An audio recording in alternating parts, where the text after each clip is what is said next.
for our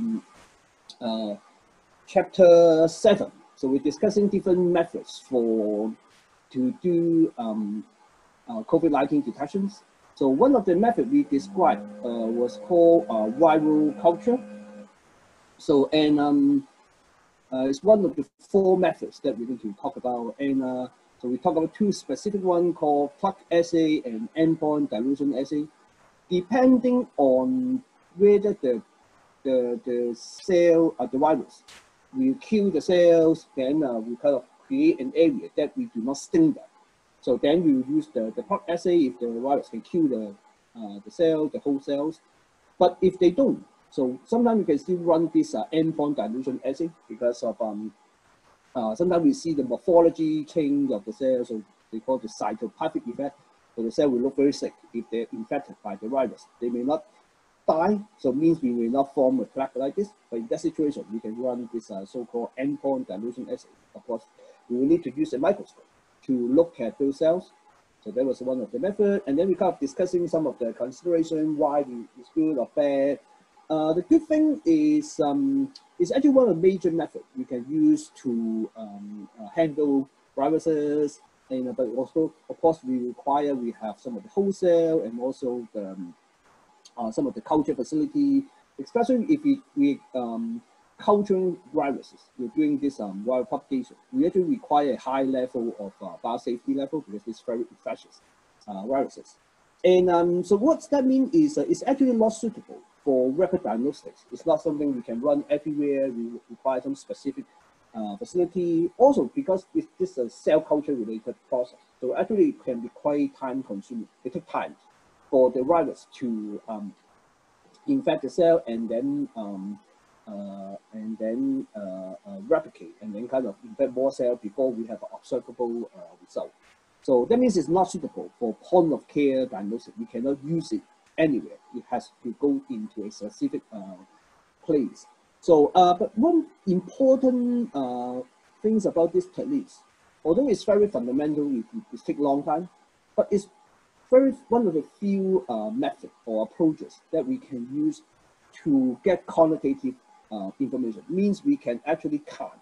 We have a good information about the number of viruses we have in the solutions that you're interested.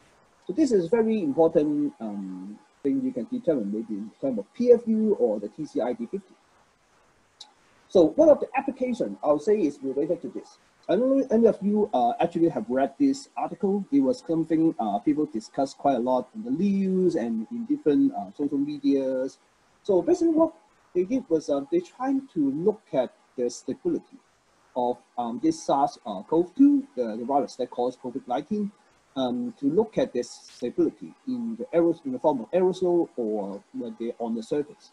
So because one of the questions we always want to know is if somebody touch, it means if the virus on the surface are touching, whether how long will the virus be stable, still be infectious on the surface. If they strip me something, so whether there may be some virus on top of it. So there was a study actually done not too long ago. I think probably a couple of weeks ago. They published in the New England Journal of Medicine. So they actually try to compare the current one, the SARS-CoV-2, with the previous one, the SARS-CoV-1, which actually caused SARS. So the particular SARS. So although this one we have is called SARS-CoV-2, but the disease because it's called COVID-19. So, but anyway, so they actually try to see how long the virus can stable. So it means they actually need a method that they can quantify the virus still survive and can be infectious.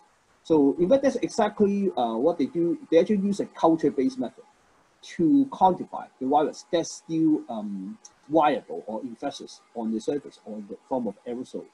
And so that's the result they actually report. They basically look at the viruses in the form of aerosol, maybe they're on different surfaces, copper, cardboard, stainless steel, and plastic. They actually, so you see the y-axis is the titration, so basically the concentration of the viruses. Initially, of course, they have a high concentration, and then gradually it will decrease to a certain point that they cannot measure. that anymore. So the x-axis is time. So they're basically looking at the stability of these viruses, the SARS-CoV-1 and SARS-CoV-2 on different situations. Something they found, so on aerosol, the x-axis is actually on the order of hours. They talk about a few hours, they actually see kind of decrease. Also for different surfaces, so again, they still talk about copper, cardboard, and all this material. The red curve or the orange curve is SARS-CoV-2, the one that causing the disease we have now. And so SARS-CoV-1 is the blue. So you actually see, depending on the surface, they seem they have actually different stability. Maybe for stainless steel and plastic, they are actually quite similar. But for cardboard and copper, it seems they're actually a little bit different. So So they actually have done some of the analysis to kind of predict the range of this half-time for the viruses in different situations. Again, the point I want to bring out is this is require a method that you can quantitatively detect the concentration. So, and the way they do is by kind of doing viral culture. Something interesting, they found for aerosol, if you look at that for SARS-CoV-2 and SARS-CoV-1, I would say it's quite similar. So both kind of on the order, the half-life means the time that you decrease. The concentration will decrease half, is something around maybe an hour, maybe a little bit more than that.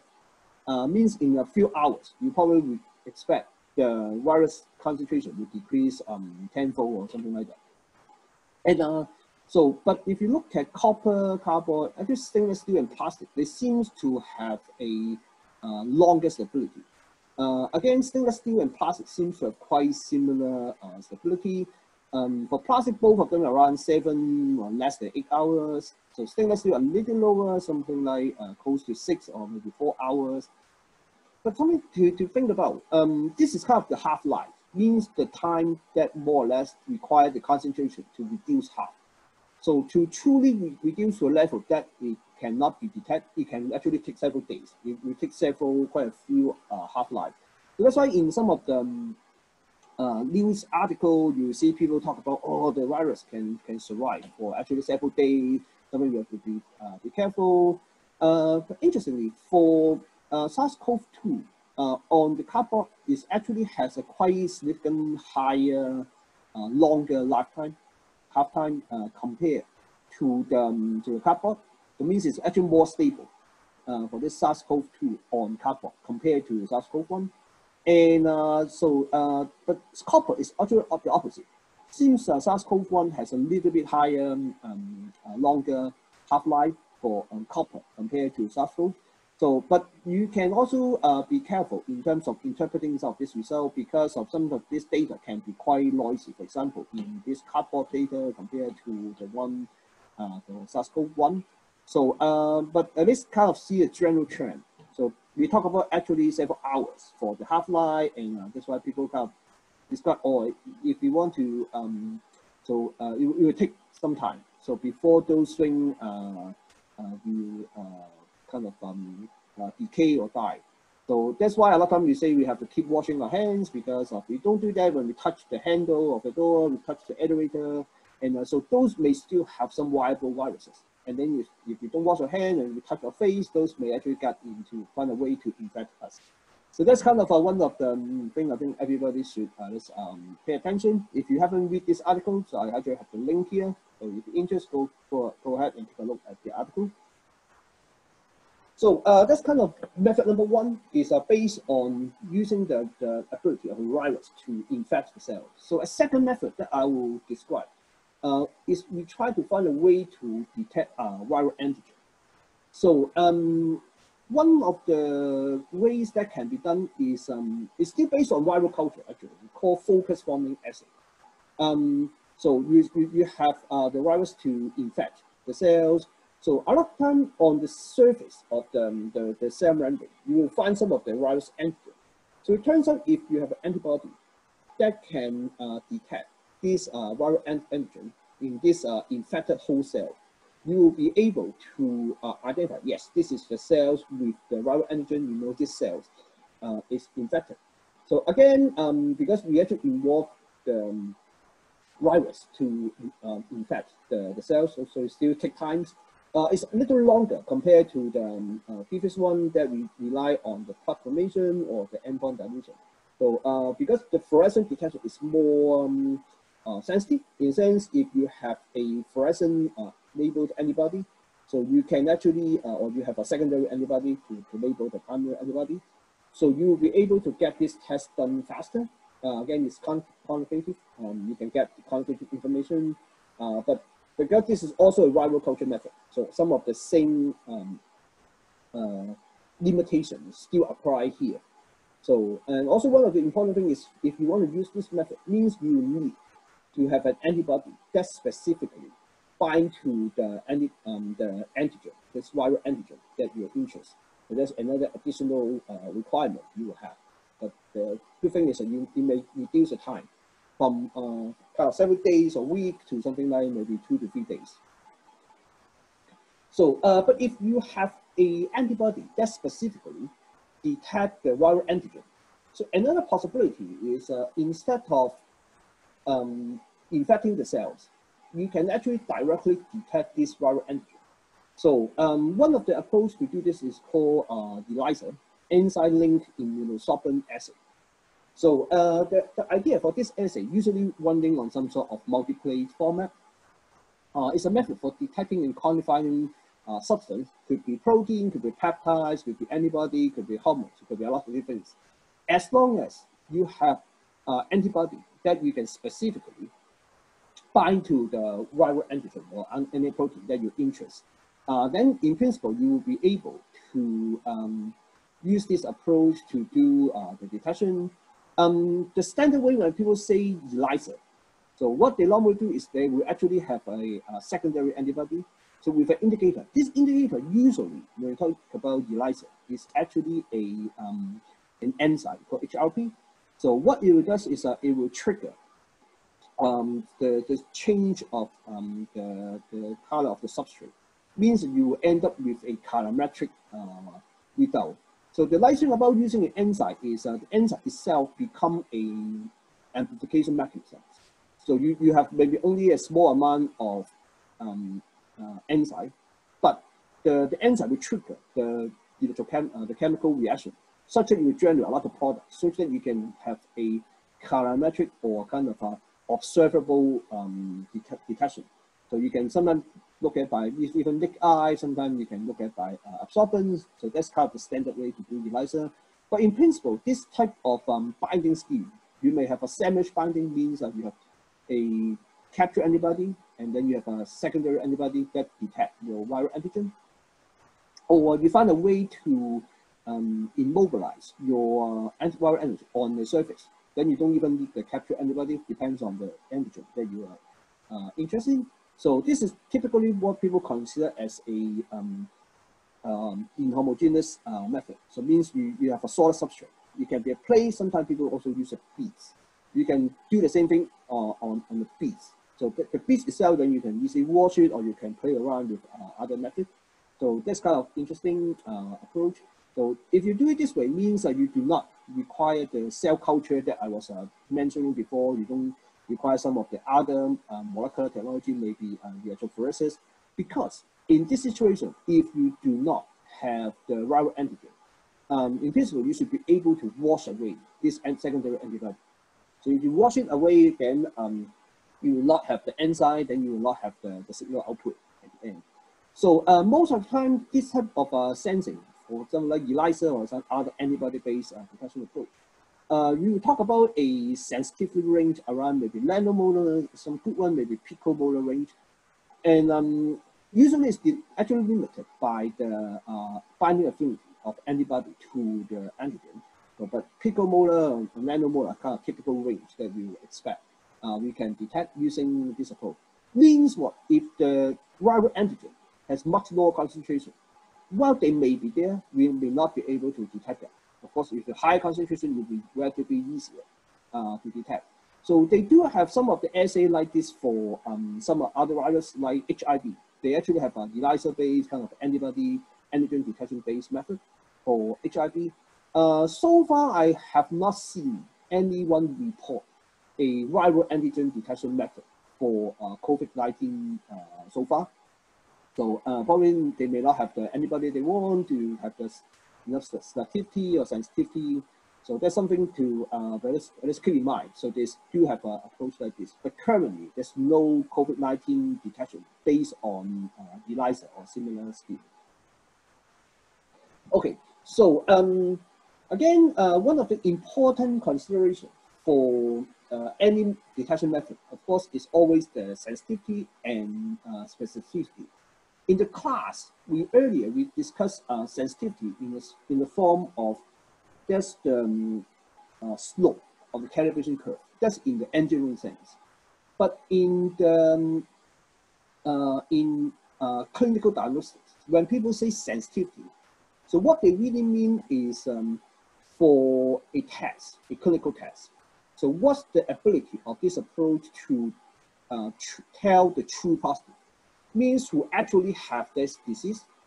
Does this test have the ability to determine, yes, this patient does have the disease? So the way they calculate is based on the number of true positive, means you're considering the column here. For people who actually have this disease, if you the result give you a positive result, means yes, this person has a disease, so that's a true positive. But for someone who actually have disease, but your result tell, yeah, it's negative, to say, oh, this person does not have COVID-19. So what's that mean? That means it gives you a false negative.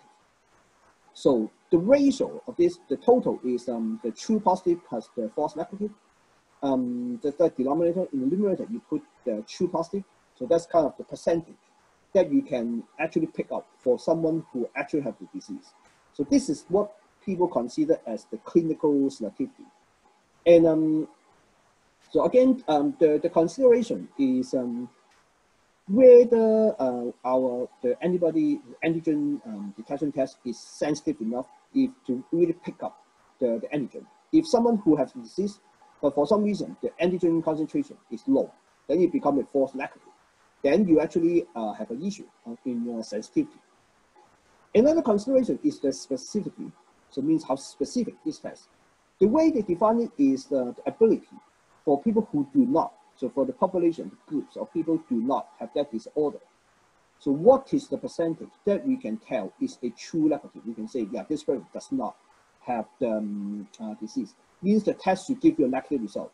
So if a patient who is a healthy patient, there's no virus infection, so it should give you a negative result. But if the test gives you a positive result for someone who do not have the test, that would become the false positive. So the way they define specificity is actually based on the ratio of this true negative relative to the combined true negative and the false positive. So that's the specificity. Of course, that has something to do with the availability of antibody, how specific it is. Will the antibody detect some other protein or some other antigen? Then think of you have the disease. So of course, that will be something to consider. So it turns out there's something we have to think about. But definitely, we have another approach based on antigen detection.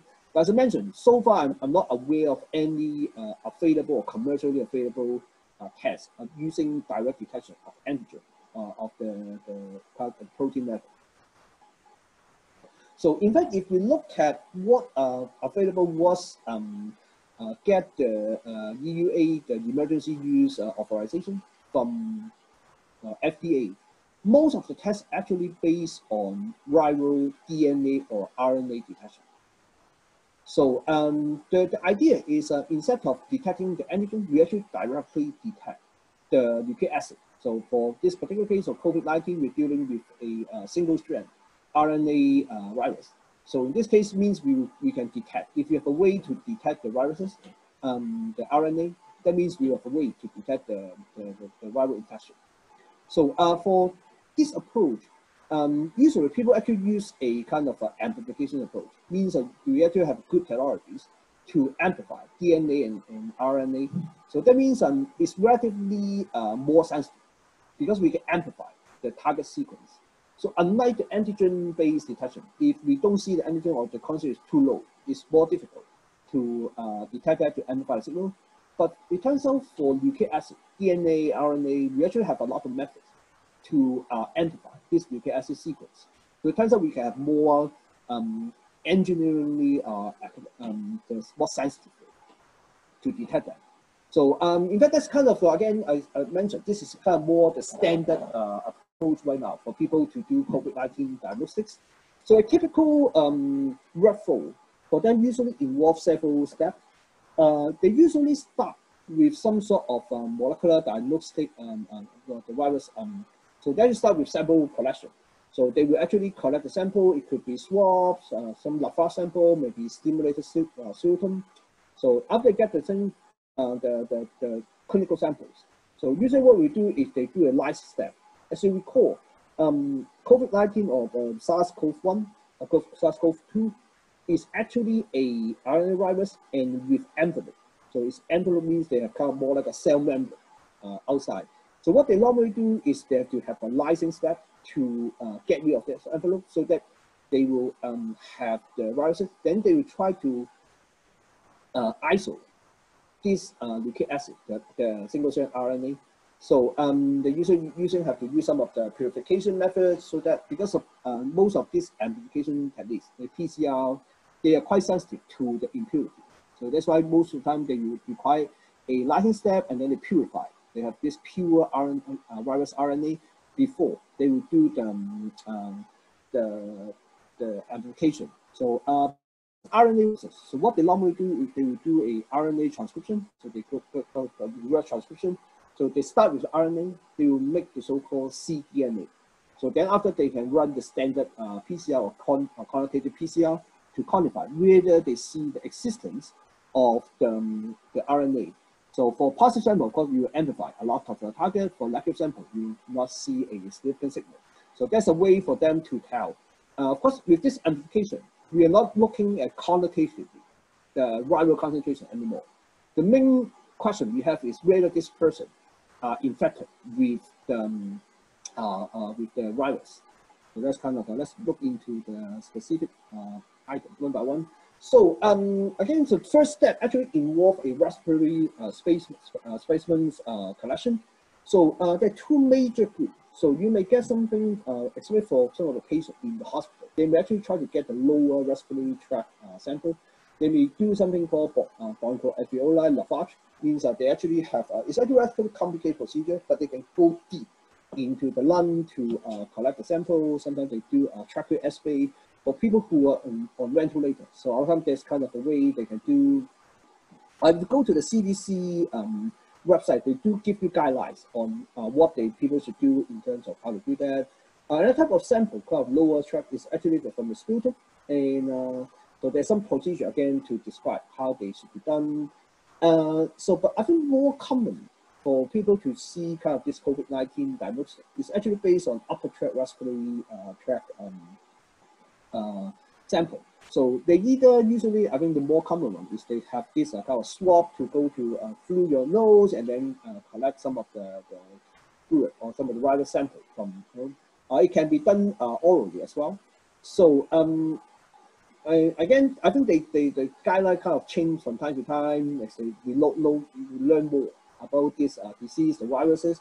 They do give some updates, but at this moment, I think they actually allow self or healthcare worker collected nasal sample for this collection. So that's kind of the typical sample people use for COVID-19 diagnostics. So another step that we involve, as I mentioned, is actually involve RNA extraction. Means from the patient sample that may be relatively compact with all the matrix in the body fluid. So again, people what normally do, they will lyse the viral particle, they will get the RNA out. So they will use some of the isolation approach. So one of the things involved, so I think in principle, there are basically two approaches. One is basically liquid phase extraction. Sometimes, for example, the first one kind of giving one of the reagent. I got this from Thermo Fisher, but you can see different companies have different products. So one of the products they actually sell is actually using kind of a using organic extraction because of different liquid have different solubility for RNA and other molecules. So this time they actually use kind of an alcohol precipitation method that you can actually extract those RNA from a relatively dirty sample. It takes something maybe like an hour for them to do that. So the faster method than the other methods. So for example, for this particular kit, it will actually require a silica column. It's kind of a column that you throw your solution, maybe the slice RNA samples there. So for silica, something interesting is the nucleic acid you actually like to bind to it. So it means you can capture the nucleic acid that you want, and then you wash away everything that you don't want. That's a way to purify the nucleic acid. Then after that, you use a kind of dilution buffer to kind of wash away those nucleic acid that you're interested. Then you get a way to isolate the sample. So other methods also include maybe using a magnetic beads, and so instead of a column you folding through solution in, you actually put some of this magnetic beads into the solution. So you can also do the same thing because of the solid state solubility. So we actually, the nucleic acid will actually bind to the beads. Then you can actually spin down the beads. For magnetic beads, you can actually using a magnet to attract those things. Then again, you can separate the RNA you want and compared to everything else that you don't want. So different kit may require different time. Some is like 20 minutes, some is like 45 minutes. And it also depends on the type of sample. So although this magnetic beads one is take longer time, but it actually allow you to work directly with some of the tissue, cell, blood, serum, urine, many different samples. So that actually is something quite interesting to consider. But again, as I mentioned, there are actually a lot of systems like this out there. And so different companies have different RNA extraction kit. If you're interested, you can take a look at that. So I actually have a YouTube video here. So actually that describes how this type of RNA extraction is done. If you're interested, take a look at the video. So, but I'm not going to show this movie here. So, and then after we extract the RNA, so how do people actually detect those nucleic acid sequence? So one of the important, most important technology that enable us to do all this is because nowadays we have method to amplify nucleic acid, especially DNA. Because of that, we are able to detect some very low concentration of nucleic acid. It's a very important molecular biology habit. So the method is called PCR, called polymerase chain reaction.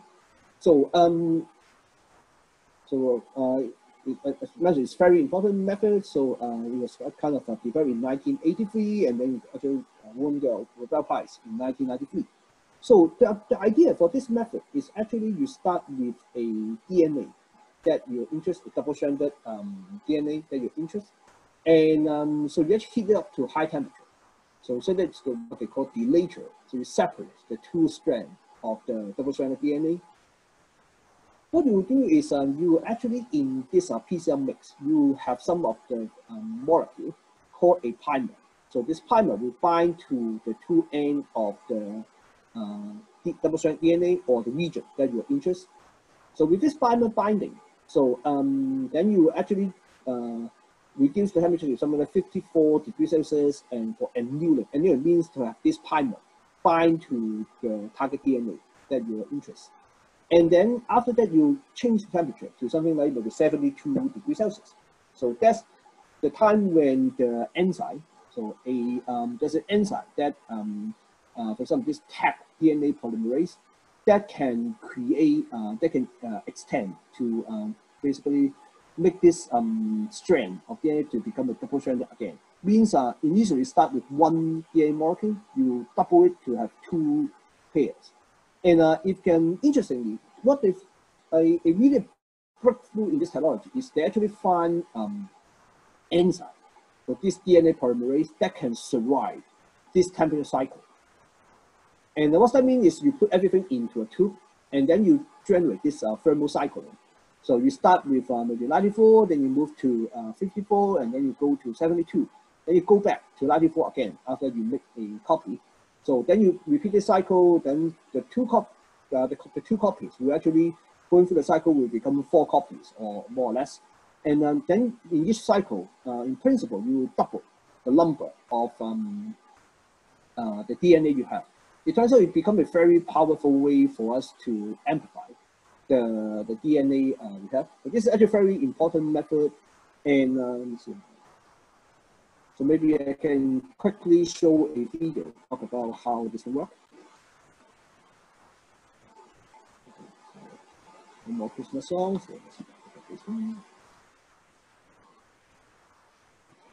The polymerase chain reaction, or PCR, is an alternative to cloning for isolating a DNA sequence. PCR can selectively amplify a single copy of a desired sequence that is present in a complex mixture of other DNA molecules. In this example, a mixture of genomic DNA molecules, shown as blue ribbons, contains the sequence we wish to amplify, called the target sequence, shown in green. With PCR, we can make billions of copies of the target sequence without having to purify it beforehand. In the first cycle of PCR, the DNA molecules are melted by raising the temperature to 95 degrees. After the strands have separated, the temperature is lowered to 60 degrees so that a pair of short oligonucleotide primers, specific for the 3' ends of the target sequence, can bind, 1 primer on each strand. The primers then direct a DNA polymerase, called Taq, to synthesize the complementary DNA strands from free nucleotides. In the entire mixture of genomic DNA molecules, only DNA containing the target sequence is copied because the Taq polymerase can only copy molecules that have a primer attached. At the end of cycle 1, both strands of the genomic DNA molecule have been copied to form 2 partially double-stranded DNA molecules. In the next cycle, the same steps are repeated. DNA duplexes are again melted by heating to 95 degrees. Since Taq polymerase has the special property of being thermostable, it is not inactivated at this high temperature. The primers anneal to the target when the temperature is lowered, and the target strands are extended by the Taq polymerase. The temperature can be raised to 72 degrees to speed this reaction. At the end of cycle 2, 4 partially double-stranded molecules are produced. All contain the target sequence plus some adjacent DNA. During the third cycle, the DNA strands are again melted. The primers hybridize to the target sequence, and the Taq polymerase synthesizes complementary DNA strands. Cycle 3 produces 2 doubly stranded molecules that contain only the target sequence, as well as 6 longer molecules that contain the target and flanking sequence. In subsequent cycles, the number of target sequence molecules will increase exponentially. At cycle 4, the DNA strands are melted, the primers anneal, and the DNA strands are copied as in the previous cycles.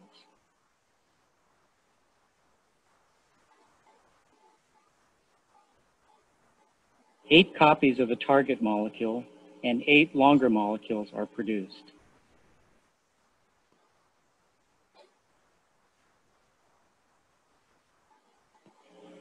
In cycle 5, the heating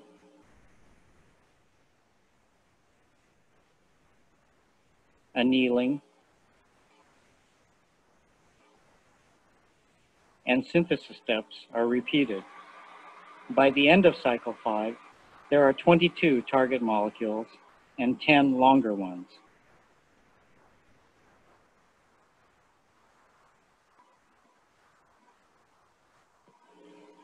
The number of target sequences continues to grow exponentially at each cycle.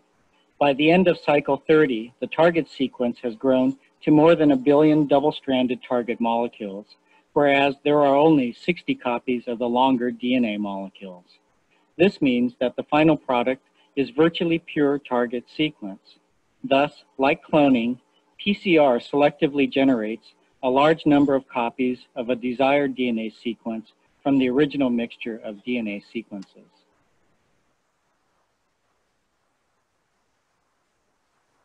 So I think that gives you hopefully a sense of how this works. I think you probably learn PCR in some other classes as well. Right? But let's give you a review on this one of the really kind of core technology for COVID-19 detection. So as you recall, the SARS-CoV-2 is actually an RNA virus. What that means is you actually require an additional step. So you will start with a reverse transcription so you will find a polymerase that actually reverse transcribe. So it means you start with the RNA and then you create what they call a cDNA. So after cDNA, of course, you can have the primer to amplify this DNA, then you run through the PCR cycle. So that's kind of the same idea of the PCR we just discussed, but that one was mainly for DNA. It actually has to do with the polymerase. This is TAG is a DNA polymerase. It will create DNA from DNA. So you want to create DNA from RNA, so you will need this reverse transcriptase first. So that's called RT-PCR, reverse transcription polymerase chain reaction. So, and then after we do all this amplification, the question is, how do I know? Do I actually have any viruses, or do I have a sense about the concentration of the viruses we talk about, or we're simply measuring some noise? One of the approach to do that is called real-time polymerase chain reaction, or usually I think people nowadays tend to call it qPCR, quantitative PCR. So the idea about this approach is that you need to have a method to monitor the creation of this amplicon, the DNA that we amplify. So, and so there are at least a couple ways to do that. One method is using what they call intercalating dye, for example, cybergreen. There's an auto variation of that. So, but it's actually a fluorescent dye. Normally, it's not very fluorescent. It does not have a high intensity. But when it binds to a double-stranded DNA, so it's called intercalating dye because it's kind of bind to the double helix. So in some of the regions, so then it will actually make this molecule have much higher fluorescent intensity. So it turns out when you don't have DNA at the beginning or very concentrated, it's very low, then the intensity of this cybergreen is very low. But as you continue to amplify the DNA, so you have more and more copies of this double-stranded DNA. So it turns out you will be able to see a higher fluorescent intensity. So that actually gives us a way to know, okay, at the certain number of cycles, what are the amount of DNA we actually see in this sample. And it turns out you can give at least a semi-quantitative. It may not be as accurate as a single virus particle, but you can give you a sense of concentration that you have at that point. You can also go back to estimate what is the initial concentration of the RNA you may have in the sample or the DNA you may have in the sample. So that technique is called qPCR, quantitative PCR. Another method, instead of using this intercalating dye, which does not distinguish what you're amplifying. So some people actually design something called a Kaplan probe or some of the molecular beacon probes that it has a specific sequence that bind to the amplicons you have. Depends on what region you are amplifying, whether you actually try to detect them using a probe that hybridizes to that, then you get a better statistic to distinguish is actually the real sequence that I want to amplify or some other noise molecule in the environment. So that's called the Kaplan probe. So that's kind of another approach to implement qPCR. So there's a YouTube video, if you're interested, you can take a look at that too. So based on this some of this technology, actually you see in the table I showed on Monday, there are actually quite a few kits. Those PCR kits are approved for the emergency use authorization, and so those most of the time what they when they say a kit is really the primer sequence that they use for this PCR reaction. They may have some different procedure and things. So that's what they got UA for. And a few of the companies, so PCR is not a new technology, it has been around for a long time. So it turns out there are quite a few platforms out there for people to run PCR. So Cepheid is one of this Xpert Xpress system is one of the systems that got UA. It's actually kind of more fully automated system to do COVID-19 detection. And it just takes something like 45 minutes. And let me show you the video. You're able to see how this works.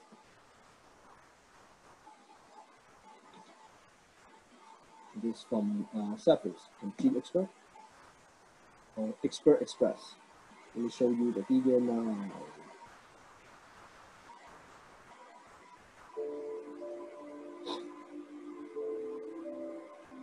Here's a look inside the Xpert cartridge. The Xpert cartridge comprises the foot, the valve, the body, the reaction tube, and the top. Reaction beads, reagent, and rinse are loaded, and the top affixed to complete factory assembly. The cartridge is ready for use. First, the user opens the cap, adds the sample to be tested, and snaps the cap shut. The closed cartridge is placed in a Xpert module. All contents will remain within the cartridge throughout processing. A plunger lowers into the central tube, and the valve rotates to the first position. The plunger rises, drawing in the sample. The valve rotates to a new position. The plunger lowers, pushing the sample into the active area. The sample flows into the active area and through the filter, trapping organisms on the filter. The valve rotates the draw and wash fluid, which flushes the filter and is collected in the waste chamber. Rotating again, liquid reagent is drawn, then pushed through the filter. A sonic horn actuates and provides energy to break apart the organisms, releasing their genetic material. Next, the liberated genetic material is pushed into the chamber containing reaction beads. To mix the solution, the plunger cycles the fluid to dissolve the beads. The sample is now prepared and pulled into the reaction tube. The Xpert module rapidly heats and cools the reaction tube, while LEDs illuminate the solution with up to 10 colors of light. If the solution grows brighter, color detectors confirm the presence of the targeted DNA we're looking for. The test is now complete, and the cartridge may be removed from the Xpert module. All contents remain contained within the cartridge for safe disposal.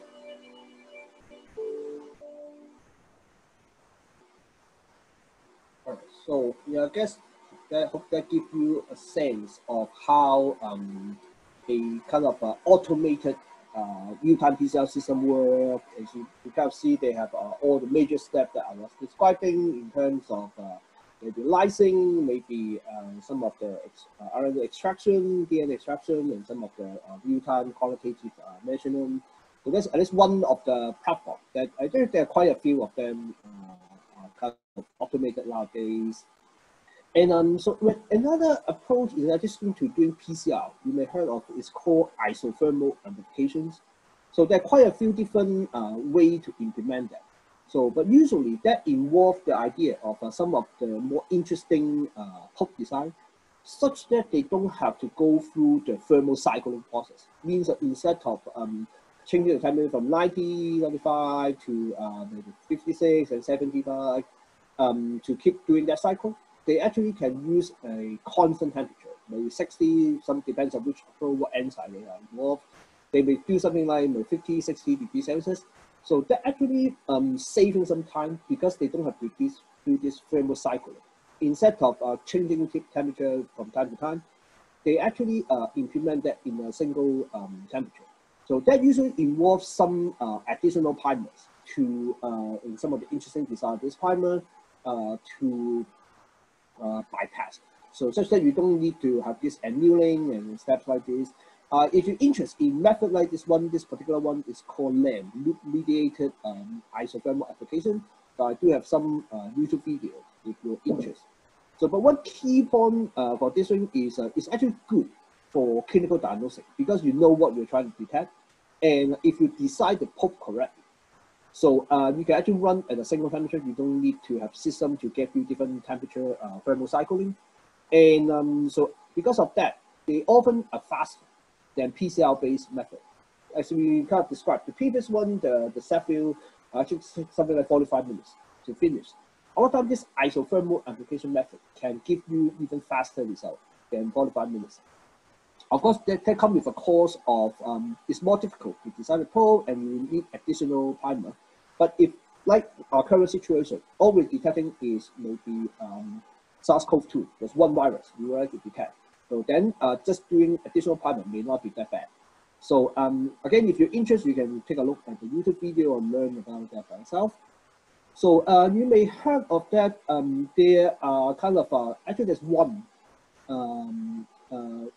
actually received FDA authorization, the emergency use authorization from the Xpert. They have this system called I think called ID Now. So it's actually a quite portable device. I think it's actually almost like a poster, maybe even smaller than that. And so there was actually news release when they actually got this one. One of the promising things is they claim this is much faster. For positive sample, means they already have that. If they see a high signal, you can get the signal in as fast as 5 minutes. For negative sample, they actually take a little longer time. I think something like 10 to 15 minutes before they call, yes, this is a negative sample. So, but that's kind of one of the products draw a lot of attention because of it can do the testing much faster. So that's another approach in addition to the real-time PCR method that I was talking about. So good isothermal application. At least there's at least one product out there based on this technology can get faster results. But at the end, it's also a nucleic acid amplification method, and so they actually also get this authorization from FDA. And if you're interested, there's some of the link that you can take a look from the company itself to describe the characteristics of this product. So, but one thing I would like to mention, what are the considerations for some of this viral detection method based on DNA or RNA detection? Actually, as mentioned, those technology are available. Those technology are out there. So that's why when we have this crisis, so all this big company, they immediately step in, they design the primer, they start to have the product, they get FDA authorization. So but one of the question is this type of test is not very cheap. I cannot find the one that they have run out, but I think it may not be a bad idea to look at some of this similar device. This is the ID Now system. This is the Cepheid Gene Xpert cartridge. So this is not the machine itself. These are the cartridges or the test key that this company is selling. You can go online and find them. For example, for this rapid testing, the ID Now system for Apple, so they actually selling you a 24 test kit. So it means for $765, so around maybe less than $800, they will give you 24 kits. So each test may be like, I don't know, 20 bucks or something like that, maybe less than that. So for this cartridge, they do the Cepheid, so the Gene Xpert. This one actually, again, not for COVID-19, but for flu. So they actually sell it for 10 tests for $700. So means each test is, and this is something like $70 or so. This, again, not the emergency one that we're dealing with, but that's more like that has been commercialized for a while, and then they're selling this kit. Of course, the more complicated the system, the more complicated the cartridge will cost you on money. So, but you can see those things is not necessarily very cheap. And there's some of the things we have to consider, whether we can make it available for everybody. And you can also see in the movie, the system is not a super simple or easy to use. There's quite a lot of engineering inside. So that's why the cost is still relatively expensive, but it's higher than one. Because although it may not sound too bad, okay, for a test of $70, $80, I'll pay that. But when you actually do it, means you actually need to have all the supporting people, all the equipment, the facility, transportation. At the end, it will cost a lot more for the user to use any test like this. So that's definitely one of the important considerations. And so another consideration, of course, is the availability. How many tests are they going to? How many cartridges like this are they able to create a day? And with the crisis like this, with so many people want to have tests immediately, so whether it is available to them, so at least it's difficult to use this for screening everybody. Because one of the things that people keep discussing is when can we go back to work? When can we go back to school? Has a lot to do with if we know who have or who do not have the disease, that we will be able to control things much better. But definitely there's hope that people can diagnostic help us to kind of track who actually have the disease or not. Can you have a rapid method? So in terms of time, I think we are already there. They talk about 5-10 minutes to getting a test. And but the cost is still something we have to consider. Whether the availability, can they make that money is another consideration. And also for any application method, you will always need to worry about the so-called false positive. If I do not have that target sequence, but because it's such a powerful amplification method, sometimes we may actually amplify to a false sequence and give us a signal. So that will give us a false positive. So that's something we have to be very careful, because of if someone do not have the disease, we don't want to quarantine these people, we don't want to send them into the hospital. So that's definitely one of the considerations in terms of accuracy for PCR based or actually for any diagnostic method. So that's kind of method number 3. We look at viral RNA or DNA detection, because all viruses are either DNA or RNA. So that's kind of one of the ways we can do that. So let me see. So I think that's probably the time I have for today.